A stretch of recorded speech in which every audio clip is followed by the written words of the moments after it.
Penyerang sayap PSM Makassar Rizky Eka Pratama perlu benahi gaya permainannya.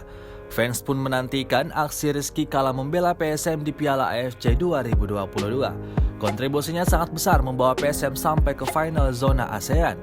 Dalam 4 pertandingan, pemain asal Bone ini mencetak 1 gol dan 2 assist, melempem di Liga 1. Pemain kelahiran Kabupaten Bone belum memperlihatkan permainan terbaiknya. Rizky Eka Pratama harus menyesuaikan dengan gaya permainan sang juru taktik Bernardo Tavares. Pelatih asal Portugal tersebut memiliki gaya permainan cepat dengan pressing yang tinggi. Bola harus cepat mengalir ke lini depan untuk menjadi peluang maupun gol. Lalu pertahanan yang kuat dengan penjagaan ketat kepada lawan maupun ruang gerak lawan.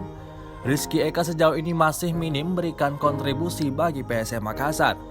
Padahal telah lakoni 8 pertandingan dengan durasi bermain 568 menit. Belum ada gol dan assist dicatatkan pemain nomor punggung 24 ini. Peluang ditorehkan hanya 5 tembakan, 3 tepat sasaran. Rizky Eka terkadang terlalu lama dalam menguasai bola. Ketika menyerang, ia lambat dalam mengambil keputusan. Hal ini bisa dilihat di beberapa pertandingan Laskar Pinisi. Ia coba memaksa melewati lawan ketika berada di lini serang. Di sisi lain, beberapa rekannya dalam kondisi tak terkawal.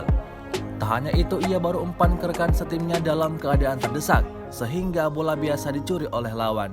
Makanya Rizky Eka perlu lebih matang dalam bermain, jika tidak posisinya diambil alih oleh pemain lain. 3 pertandingan terakhir PSM di Liga 1, Rizky Eka terpinggirkan dari skuad PSM. Dia tak dimainkan di 2 laga, yakni lawan Persebaya Surabaya dan Dewa United. Posisinya di sayap kanan penyerangan diisi oleh pemain jebolan Akademi Muhammad Zaki Ashraf. Pemain 23 tahun itu baru mengisi line up PSM ketika lawan Persis Solo hingga 90 menit.